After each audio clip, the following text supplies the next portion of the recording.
For those of you who just joined us, if you could put a note into the chat about where you're joining us from today, we'd love to know the reach of our presentation.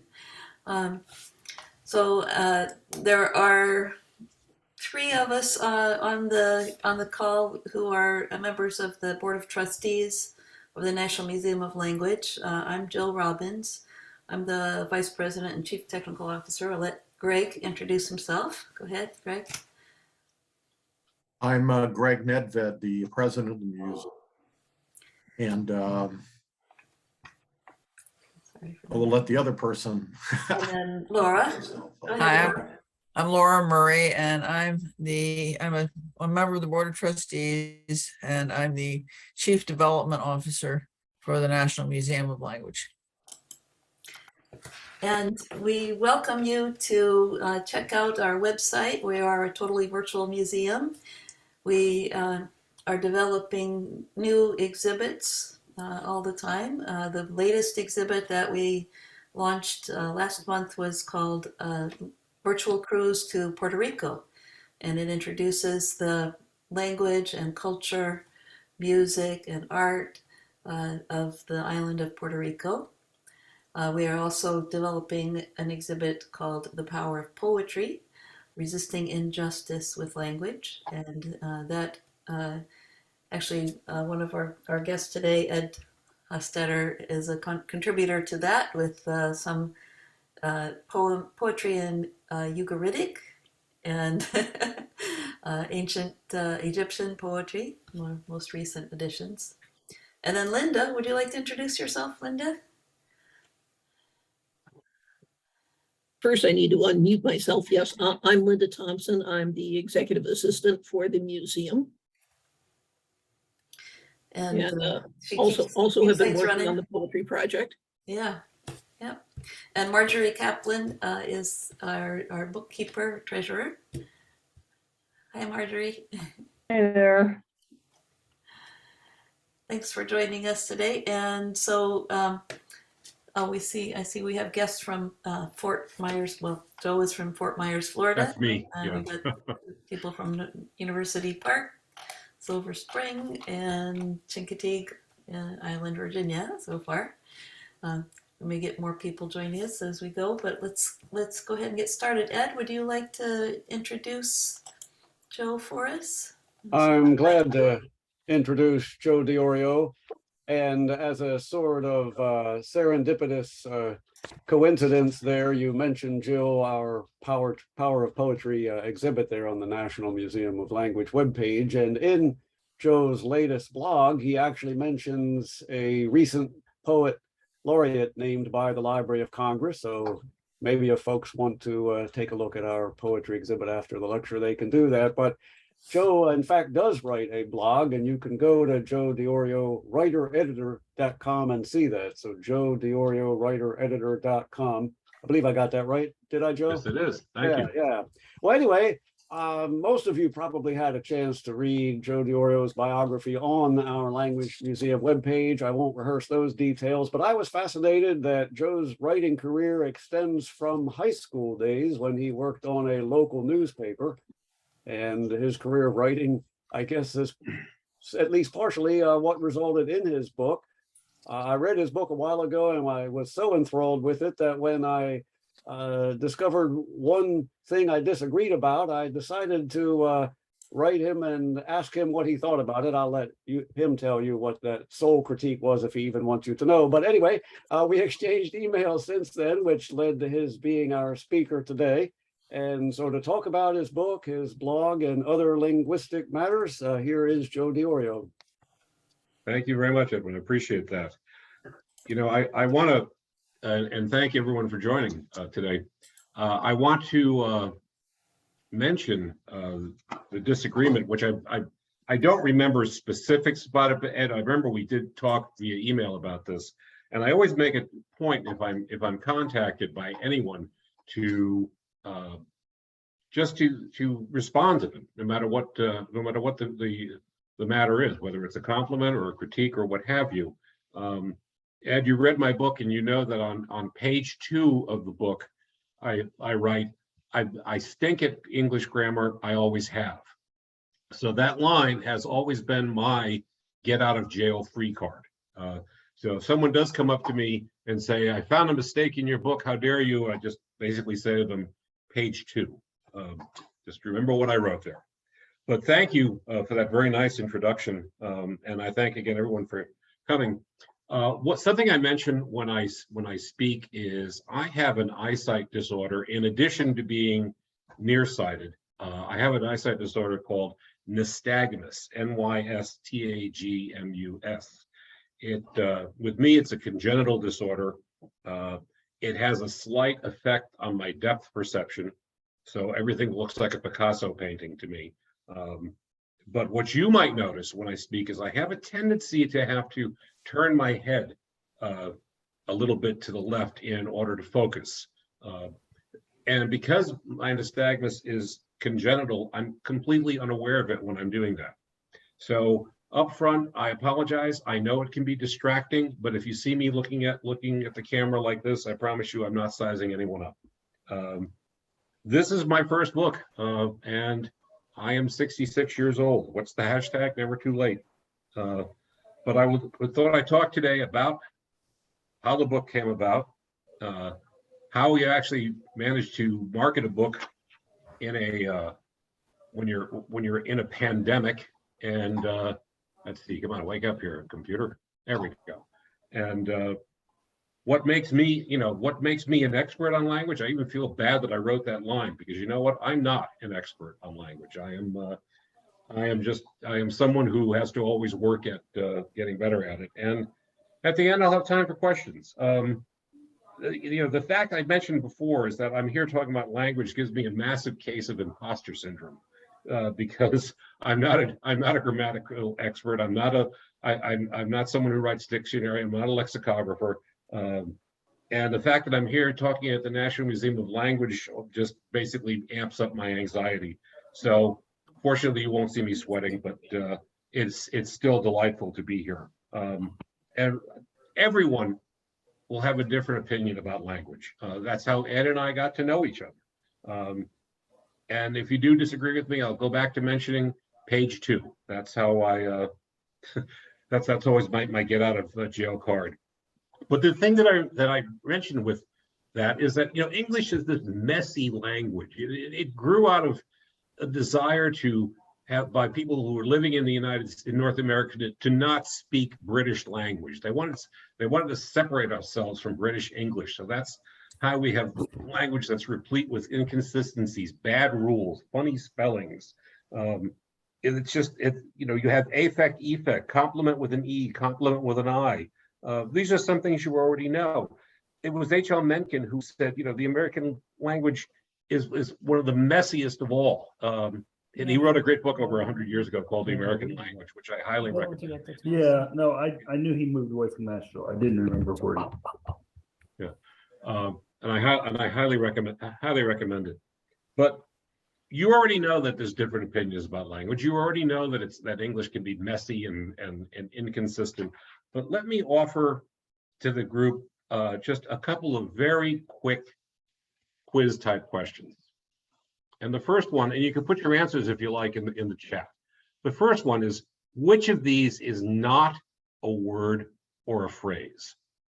A lot, or a lot with 2 L's? Any takers on this? I'm seeing some in the chat come out. Very good. Someone said, I suspect 2. Whoops, gotta get back. Hang on a second. What happened here? Okay. My computer is fighting me, and I apologize. There we go. Well, the answer is number 2, as we most of us know. It was autocorrect on my computer when I was creating this presentation that kept changing it as well. So thank goodness autocorrect did something good for a change, right? A lot, 2 words as a phrase, as in there were a lot of people downtown for the July 4th fireworks. And a lot is the amount of fireworks that are set aside for the July 4th celebrations. Here's another question, which I think you may have seen because my computer was acting wonky. Here, okay. Are any of these considered words of the following list? 5G, dad body, irregardless. I'm going to go back up to the chat and see if we have some answers in here. I only have one answer so far. If someone says the only one that's really a word is irregardless, that's pretty good. Well, not to keep, I think the AP allows irregardless now, ugh. I have to tell you, it's not the AP, it is everybody, irregardless. By the way, the answer is all of them. They're actually all words. 5G and dad body were just added to the dictionary within the past year. 5G is that network of communications, and also 5G is becoming a colloquialism. People would say that I have a 5G caliber network of professional friends. One way it's put. Dad body is one that's been around for a while, but now it's actually added to the dictionary. It is referring to that male physique when you get north of, I guess, a certain age, and your waistline goes south. And irregardless, someone says the AP just recently added it. The AP may have recently added it, but here's the part that always makes people's eyebrows go up. Irregardless has been a word for about 200 plus years. Merriam-Webster spends a couple of pages actually in the dictionary apologizing for its inclusion, because they admit that really shouldn't be a word, but it is. So that's there we go. I'm sorry, my computer's like a little crazy here today. One more question, one more. Which word defies the I before E rule in spelling? Species, science, policies, or all of them?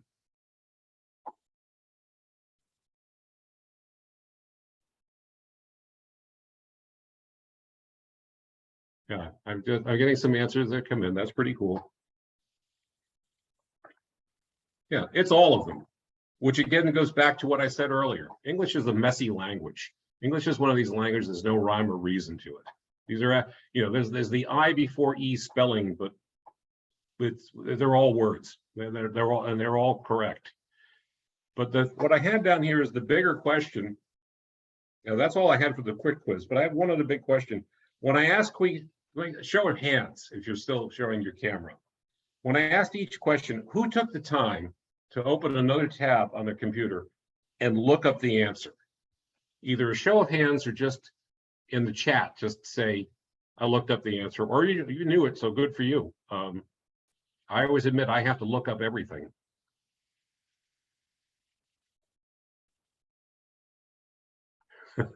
Several people are proudly going, not me, I didn't have to look it up.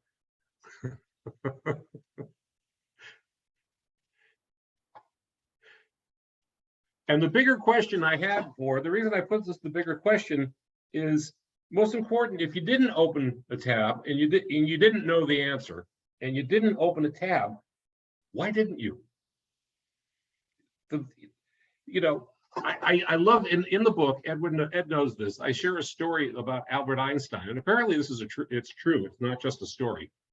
Somebody once asked Einstein for his phone number, and Einstein turned around and he picked up the phone book and he looked up his phone number, and the person was incredulous about this. They said to him, you don't know your phone number? And his answer was, why should I remember something that I can just look up? And by that same token, I don't pride myself as knowing the answer to every grammatical question under the sun. I try to make sure that I know how to find answers if they're not there.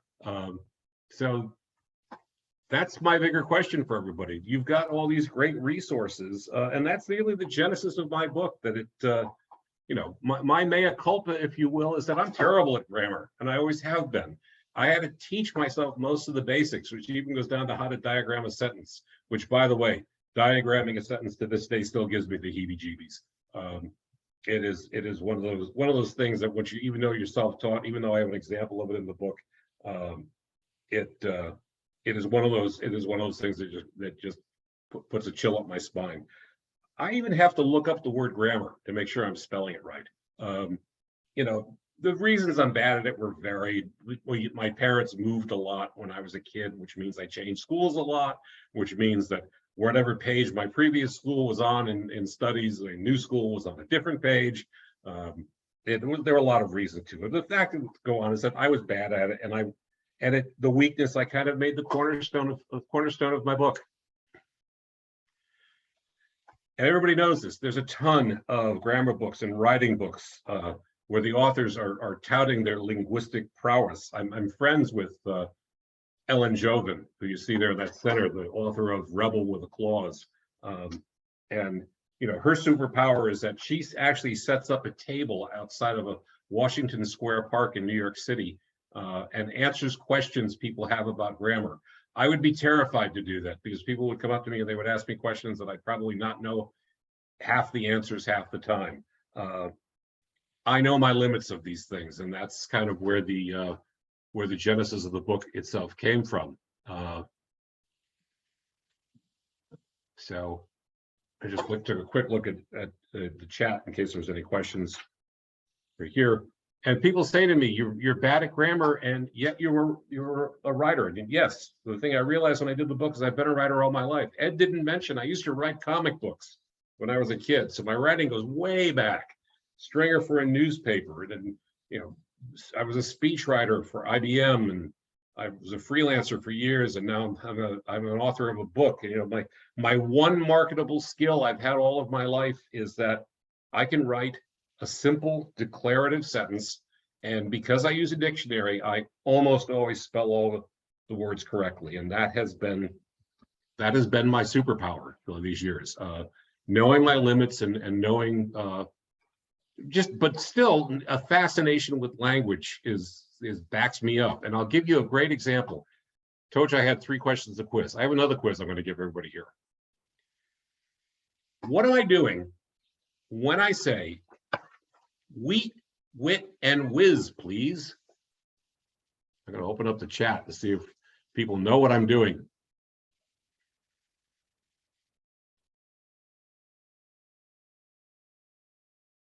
Alliteration. Well, there is alliteration in there, but I'm actually doing a real thing if I'm saying that. I'm making something up. No, I'm not. I'm going to give it another minute. This will amaze everybody.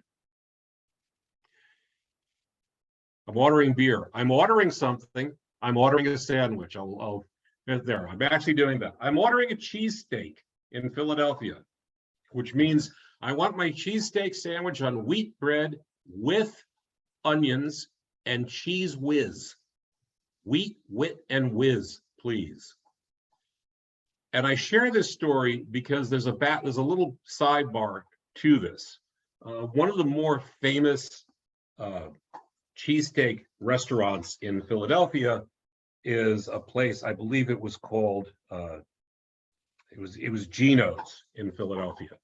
And, you know, let me back up a second and let you say, I'll say what everybody knows, that we can all be very xenophobic about our language. We're very proud of our language. We're very proud of the way we speak. And in Philadelphia, about 20 years ago, this sign was posted outside of Gino's Steaks in Philadelphia. This is America. When ordering, speak English. Yet amazingly, they said, that's English. And this was very interesting because it's a good example. It was displayed there, and you know, the owner vowed to never take it down. I guess he was thinking about people who didn't have English as their native language, and he said to himself, we're in America. I want you to speak English when you're ordering. And then there was the day when a film crew from the United Kingdom visited Philadelphia and visited Gino's Steaks. And they did speak English, but they spoke Cockney, British English, very different. And they actually used a miniature camera and they captured it online. That recording was lost to time. I did have it for a while, but it was humorous with the one fellow standing in the window, and I cannot do a really good Cockney accent, but he was yelling, "Oi, I am speaking effing English." But I include this anecdote in the book because there's a great sidebar story to this. When I wrote the book, I shared this story, and I wanted to write the F word so that it appeared in my book the way it would appear or sound, so you would read it the way it would sound if someone with a Cockney accent was speaking. I didn't really know how to do that, but I have a colleague who is from Liverpool and lives in the UK. So I wrote to her and I explained what I was doing, and I said, I really want to write the F word so that it looks like it's spoken by someone who speaks with a Cockney accent. So I sent her 4 different spellings of the F word. I said, which one of these is really close enough to Cockney? She wrote back with a 5th spelling. So this is how you would say that. And that's how much of a shiny object language is. You know, we take our cuss words very seriously, no matter where we live and no matter who, who we are with. My dream job was always to be a freelance writer. When I was working as a speechwriter for IBM, I saw that IBM hired freelance writers and paid them a ton of money. When I did become a freelance writer, I actually ended up doing a few assignments for IBM, and IBM came back to me and said, "You're not charging us enough. You have to charge us more, because we pay our freelancers at a specific, very high rate," which always amazed me. But I also should point out that this image you see on the slide is one that I pulled from a royalty-free site. It was originally connected to a magazine article which said freelance writers make about $10 an hour. So while I wanted to be a freelancer, it was not one of those long-term careers that you would work at for a long time. So I need to share this. I just looked at the comments talking about regionalism in language. This is wonderful. Someone just wrote, at the Miss Florence Diner in Massachusetts, the waitress used to tell the cook to make the blueberry muffins to go by shouting, "Buttered blue to travel." It's a great little example of regionalism in language. As I said, I didn't realize you weren't going to make a fortune freelance writing, but I guess ignorance is bliss, right? So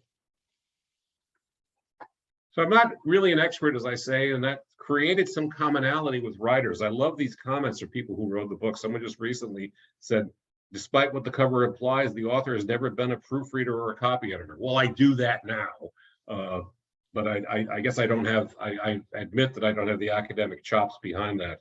And the next one I love is the Laugh Out Loud copy editor's book and memoir. And then someone said it was inspiring in the shrunken white way. And it's one of those compliments that I may not be strunk and white, but I'm going to take that. That's the great compliment. That's my story, and I'm sticking with it. My power is being a mindful writer. And one of the things I tell people, I run writing seminars these days, and one of the things I tell people is that writing is something you can practice anywhere. You can't paint in an office or on a subway car. You can't do a sculpture as you're commuting to work. You can't play a piano on an airplane, but you can, given the right tools, paper and pencil, you could practice writing everywhere, and that's a muscle that you can build up. And because it can be done anywhere, it can be practiced anywhere. That's a Theodore Bernstein quote up there, which I just always love, because it's something that you can practice and do. And writing is like any muscle. The more you work it, the better it becomes. You need to exercise it properly. I have a black belt in Taekwondo. And I know some people might look at me and go, "Oh my God, really? You're a black belt?" I say the same thing a lot of times when I look in the mirror. But my instructor always said, you could practice on your own, but if you're practicing incorrectly, you're not getting better at it. That applies to writing as well. You have to practice it. You need to practice it correctly. And that, to me, is what being a mindful writer is all about. It's mindful, and it's also a lot of fun with great bar bets. And this is something I learned as I was doing some research. The word honor, spelled H-O-N-O-R, appears in the Declaration of Independence, but it's there by accident, or maybe the work of an eagle-eyed editor, because Jefferson's first draft was honor with a U, and that was a more British spelling. Remember I said American English came about because we were trying not to write like the British do. Daniel Webster's first dictionary was an assault on UK English. He silenced the U and R, the final E in determined and requisite. That's just to name a few. Our language is, I love things like, you know, homonyms that are in our language, that a bat is used by a baseball player, or it's a mammal that sleeps upside down. The tires on a car is what happens when you don't get enough sleep. Those are things I find fascinating about language. And it grew out again because we were trying to differentiate ourselves as much as we could. So where did the book itself come from? The book came from a desire to be a freelance writer. And I knew I had to differentiate myself. I knew I had to do something to make potential clients want to hire me. So I thought, let me do something that's low key. Rather than constantly calling someone and saying, hey, I'm a writer, do you have any freelance assignments for me? I could instead just send them something, send them a newsletter. So a few words about words was a one-page letter. And what you see before you there is, with the typo of Ben Franklin's day in it, that was the first edition of A Few Words About Words. I had 3.5-inch floppy disks. I found an external drive from my laptop, and I was able to extract that just as the first example. I printed about 50 copies, sent it around to 50 potential freelance clients, held my breath, and I actually had people come back and say, hey, we like this. Can we subscribe to it? Or better yet, they kind of remembered me and thought to hire me. So I did that newsletter just like that, printing 50 to 250 copies, affixing stamps by hand to envelopes all the time when I was a freelance writer, until I stopped and I went to work in higher education for 15 years. But then in 2017, I took an early retirement, decided to go back to do the newsletter full time. And thank goodness for Constant Contact. What you see there on the left is what the newsletter itself looks like. And it goes today to about 10,000 subscribers. And I'll tell you one little side story about that. As when I resurrected the newsletter and started sending it around and started getting more subscribers, I was at a meeting of the Nashville chapter of the International Association of Business Communicators one day. And after the meeting, somebody came up to me and they said, are you the Joe DiOrio who writes A Few Words About Words? And I said, yeah, I am. And I didn't know if they were going to complain or not. And instead they said, that newsletter is a must read for me. And I was simultaneously flattered and terrified. Flattered because of the compliment, and terrified because I realized I really need to do a good job all the time. This is going to be more work to do that than I realized.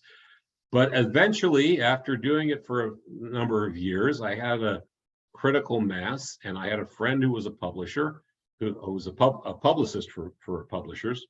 And she said, you ought to try putting them together and putting them in a book. And that's where the book came from. That came out a year ago, just 2 days ago, around August 11th, 2021, A Few Words About Words was published. And I'll tell you a little bit later about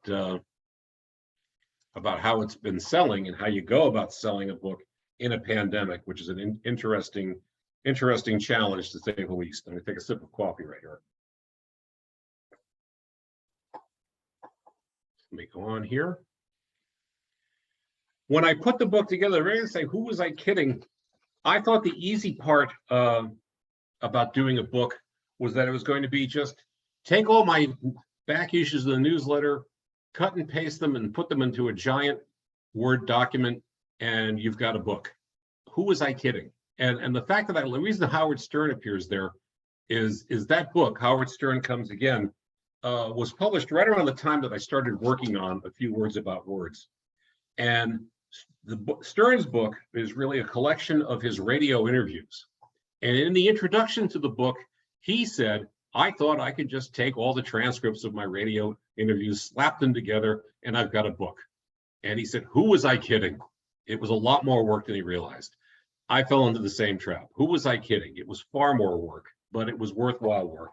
It took time to figure out how you organize the columns. Do you put them in chronological order, which is a terrible way to organize them? Do you put them by themes, which we finally did? And as we were doing the various themes, I realized there are things that I had never written about. At one point, my editor came back to me and said, Joe, do you have a chapter on numbers? And I realized I've never written about numbers. So that was something new to research and write about. It was an experience, but it was a good experience. So I had to, so I wrote the book and I sent it to dozens and dozens of publishers. And there was the initial response that I had. I had downloaded a template on promoting a book and on a book proposal, and I carefully followed it. And I sent the proposal around to dozens of publishers, and this was the response that I was getting. But I did not get discouraged, in case you were wondering. I remembered something that J.K. Rowling sent Harry Potter to dozens of places before someone accepted it. And you may have, if you really dig back in your memory, there was a book called Love Story by Eric Siegel. It was made into a movie starring Ali McGraw, and the book was sent to well over 100 publishers. So I was only going to a few dozen at a time. But at the same time, this friend who was the book publicist introduced me to Beaufort Books, and the rest, as they say, became history. It became an interesting experience on writing a book. It became an interesting exercise in writing about language. And the book has been described as a not eat your peas kind of lesson, where I get to talk about grammar in a way with some humor. I talk about how we sometimes stack adjectives, and I use the example of politicians who are caught red-handed doing something wrong, which is not hard to do nowadays. You can actually find them doing that, and how they say they're really, really sorry. They've stacked a few adjectives. One of my favorite pet peeves I write about in the book is when we say, I want to apologize, and then they're silent. I always think to myself, when someone says, I want to apologize, I kind of hear Jeopardy music. It's like, well, are you going to apologize, or are you just going to say you want to apologize? I write about how our language becomes absorbent, which is just a way of saying that language evolves over time, and it changes a lot. And we at one point would have not. One of the great examples that comes to mind right now as I'm speaking is, we used to say electronic mail, and we said electronic mail, there was a capital E and capital M. And then later we said electronic mail with a lowercase e and a lowercase m. And eventually it became email, hyphenated. And then at some point the hyphen went away. The same thing happened with internet. It used to be an uppercase letter I. Same thing, by the way, happened with telephone and phonograph. It became absorbent after a while. The language absorbed it and changed, and it evolved. I always find that really fascinating, but if you see one thing I have in there, I call it the Shatnering of commas, because we tend to overuse commas in our writing. And of course, in my quiz earlier, mentioning that irregardless really is a word. And that's one of the fascinating things that I find with language. Go on here.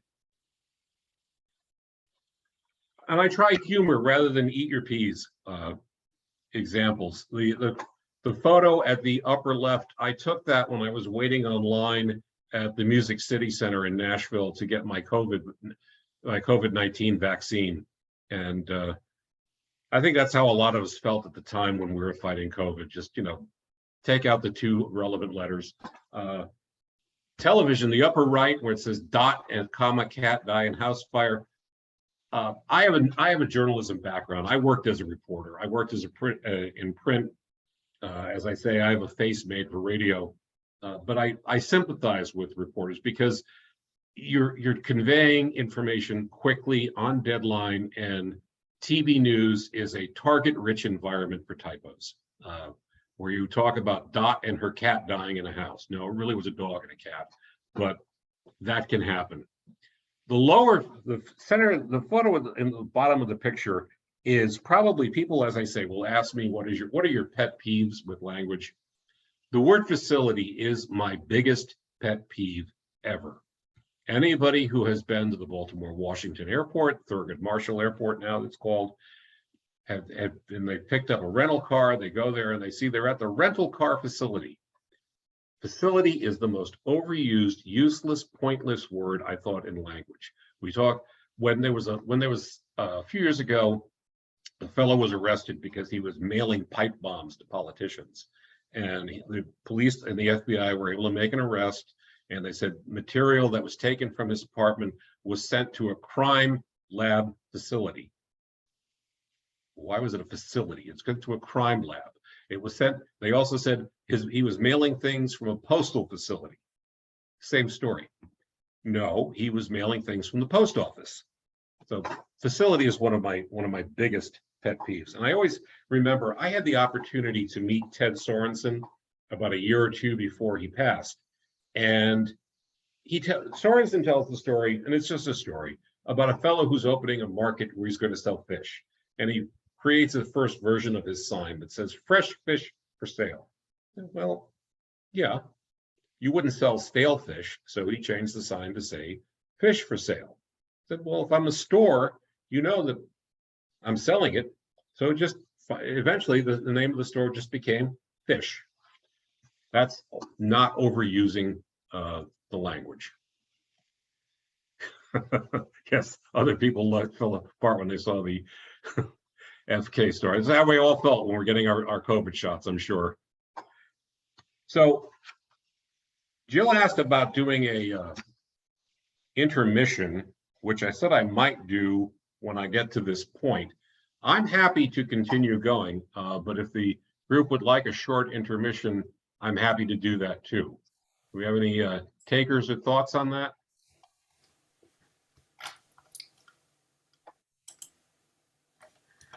We could entertain some questions if anybody has questions. I haven't seen any come up in the chat. I'm happy to do that because the next thing I was going to move into is the process of actually selling a book in a pandemic.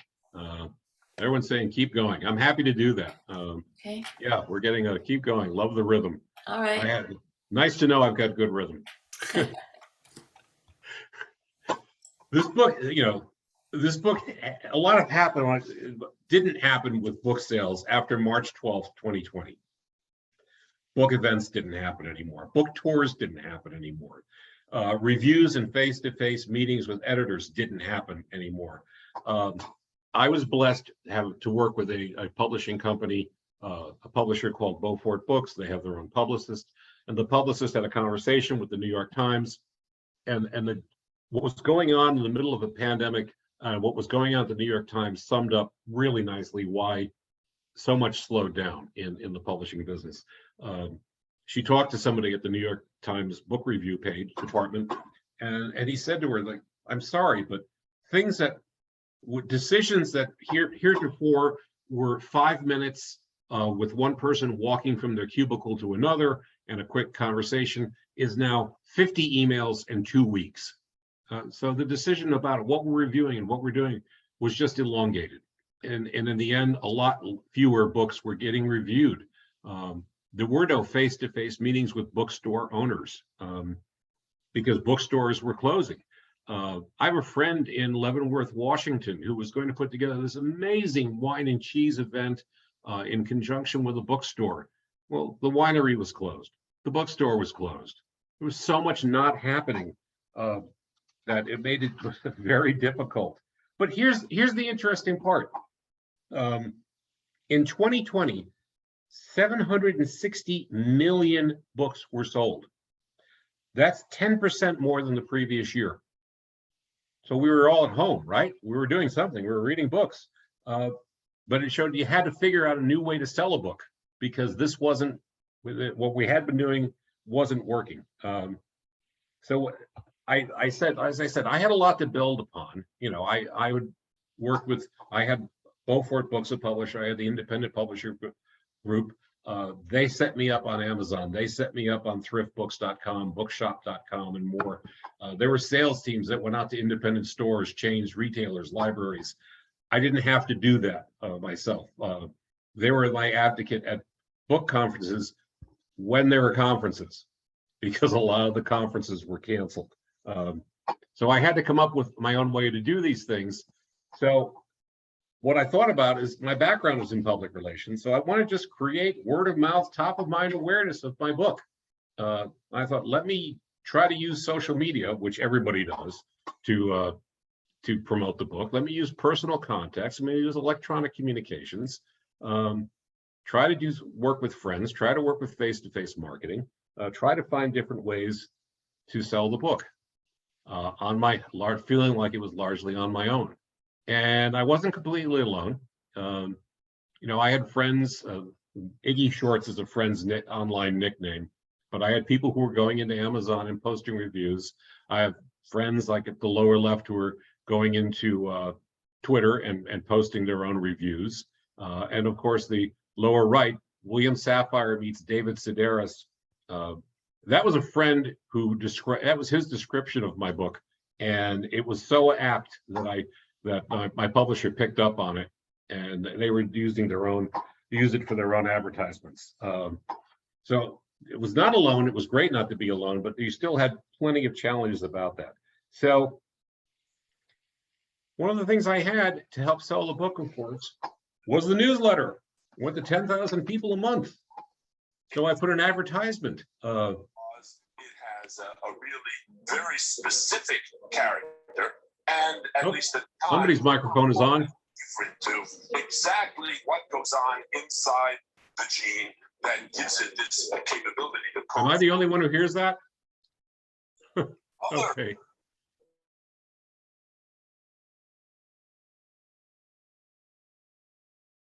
Yeah, you can unmute now, Joe. I just muted everybody. I think we had an echo. I'm unmuted. Okay, Yeah, sorry ahead. about that. So as I said, Sometimes there's a little echo comes through. Somebody turns on another device. Okay. the other thing with Zoom events is I've been in on a few where they were hacked, and it was not the most pleasant circumstance. So this is nothing. So I had the benefit of course the newsletter. So I would put in an advertisement in the book. I also created bookmarks, which I signed, and I would send it around to as many friends as possible. And I would send the bookmarks to friends and say, hey, I'm sending you these 3 free bookmarks. Why don't you keep one and send 2 to other book lovers you know? That was a kind of a way to create word of mouth marketing. I did as many local or regional contests as I could where the book was used as door prizes.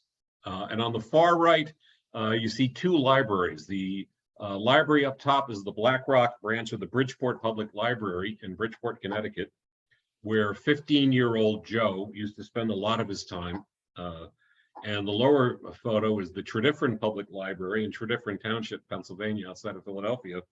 I mentioned that Beaufort Books and IPG had their own teams that would try to sell the book to libraries, but I took the bull by the horns and I contacted as many libraries that I had a personal connection with and asked them, would you mind obtaining the book? And it's amazing if you just ask. Randy Pausch wrote the great book called The Last Lecture. And in the book, he talked about being at Walt Disney World with his father-in-law, and they were about to ride the monorail. And Pausch said, oh, there's a secret. The father-in-law said he wanted to be in the first car of the monorail with the engineer, the guy who was driving it, just right up front. And Pausch said, oh, there's a secret to doing that. And his father-in-law said, wow, what's the secret? And Pausch went up to the person who was running the gate for the monorail. He said, hi, can we ride up front with the conductor? And the person said, yes. And they put them in the first car. Pausch's father-in-law was amazed. And Pausch said, I told you it was a secret. I didn't say it was hard. It was the same thing with getting my book in libraries. There was a secret to doing it. You just had to ask them. I didn't say it was hard, which is a little time consuming. So I have those things going for me, just a little moxie to go and ask people. So that kind of helped with with a little outreach, but I did a little bit more. This was my own advertisement. This was my own direct mail piece. I'm a constant contact user, and I took the time to research the name and email address of just about every professor of English at every college, university, and community college in the United States. We were in a pandemic. I had spare time. I looked them up. Did you know that there are 1,537 English instructors in colleges in the state of California? You do now. And I sent them around. I sent out about 30 or 40,000 of these emails, and just telling them about the book with links to the publisher, letting them know what was available. And if I got really lucky, some of the professors who I wrote to actually included the book in the syllabus. Don't underestimate the power of a PR guy to market his book. That's true. We can be persistent. And I want to add one of the things. As I told you, I sent around 30 or 40,000 of these emails. They were completely unsolicited. So what's the other word for a completely unsolicited email? Spam. Somebody asked me, were you taking a risk doing that? And here's the interesting thing about spam and sending unsolicited emails. You can send an email to anybody about any subject once. And that's all I did. I had about 30 to 40,000 email addresses, sent it around once, never mailed it to them again. And here's the interesting part. I had a 30 or 35% open rate on those emails. And I had about a 6% click-through rate. And if you don't know a lot about, I didn't know a lot about email marketing. If you have a 10% open rate and a 0.05 click-through rate, you're a hero.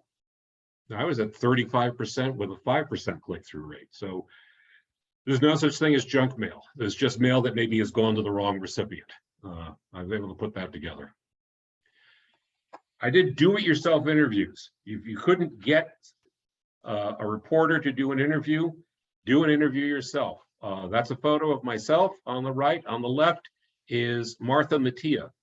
Marty wrote a fantastic book called Conversations with George Bush, where she went to each state in the United States, and she found someone named George Bush.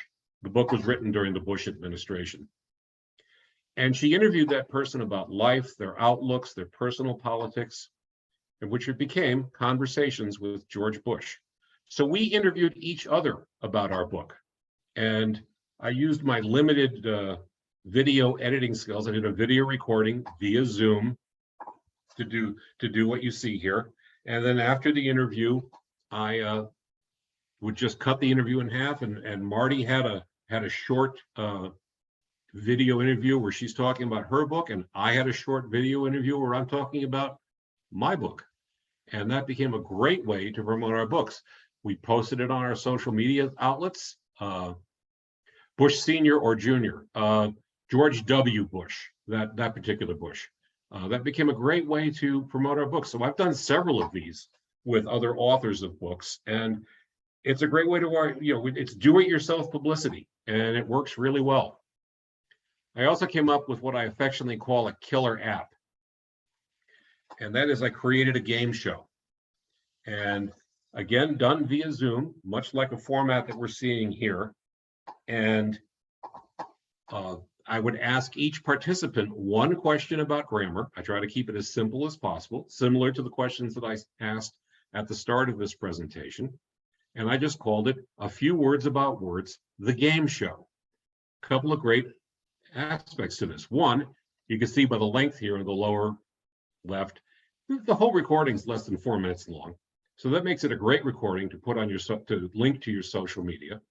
and I link and I house it on my website.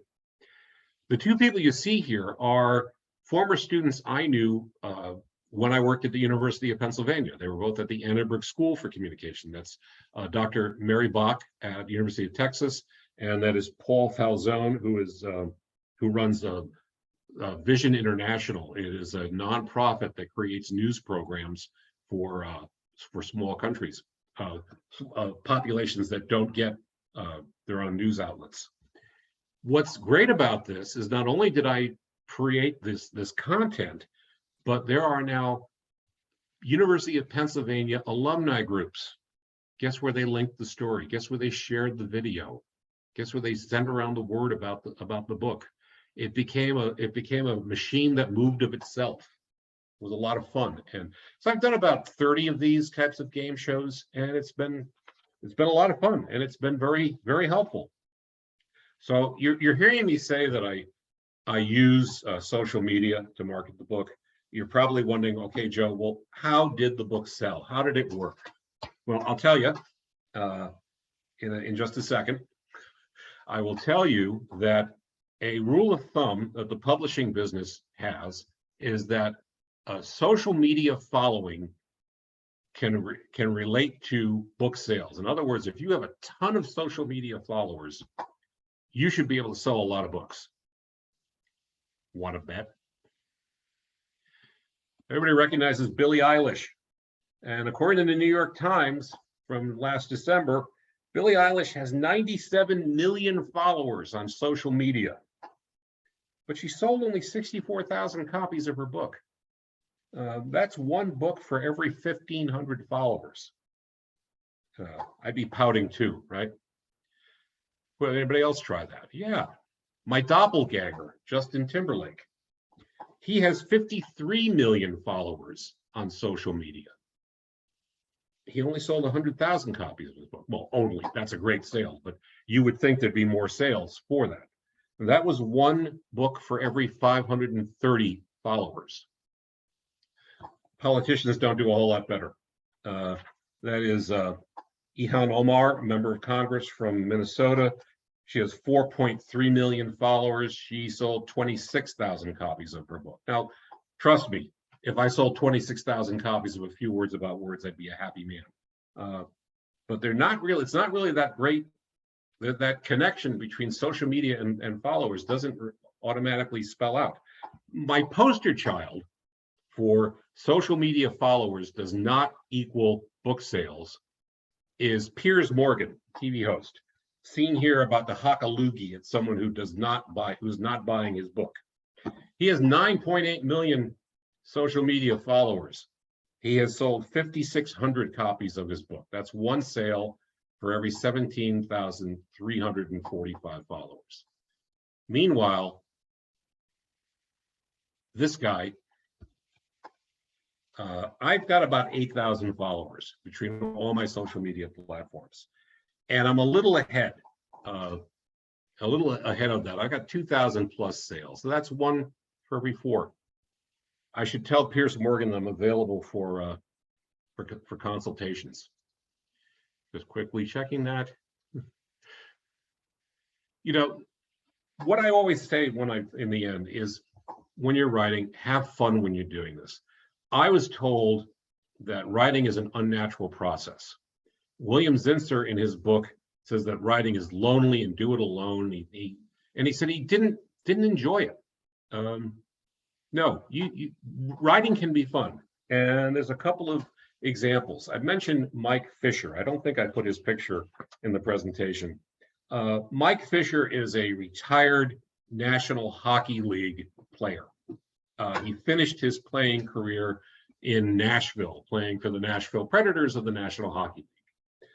The other thing about Mike Fisher that people might know is he is married to the country singer Carrie Underwood.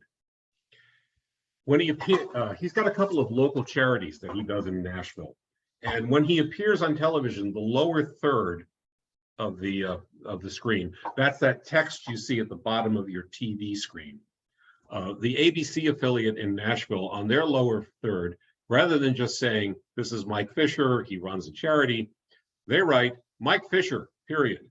Still married to a famous person. That's having fun when they're writing. I had the great opportunity a few years ago to write a story for Siemens Healthineers about the development of the PET-CT scanner. And they wanted to talk about the human element of developing it, not just the number of crystals that go into the scanner. They didn't want to talk about the mix of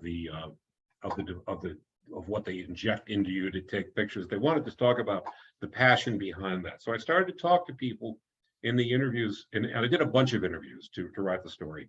And I asked what I asked each person is I said, tell me what your fire in the belly is. Tell me what makes you get up in the morning and want to go to work. And I had one person tell me that he had a son who was at the time, I think 8 years old. And this fellow was a PhD. And he said his son got a white lab coat and walked around at home with the white lab coat on. He asked the son why he did that. He said, well, I want to be like my dad. My dad helps people. I talked to the head of the Siemens team who mentioned that he had a patient who was a doctor himself, who diagnosed his own cancer, who stayed brave and true throughout his diagnosis and treatment. And you have people who that kind of passion that came through when you're asking people, what is it that makes you get up in the morning? That was one of the best stories I think I'd ever written. And to this day, it was 5 years ago I did that. Siemens still has that story prominently displayed on their website. I will add my byline.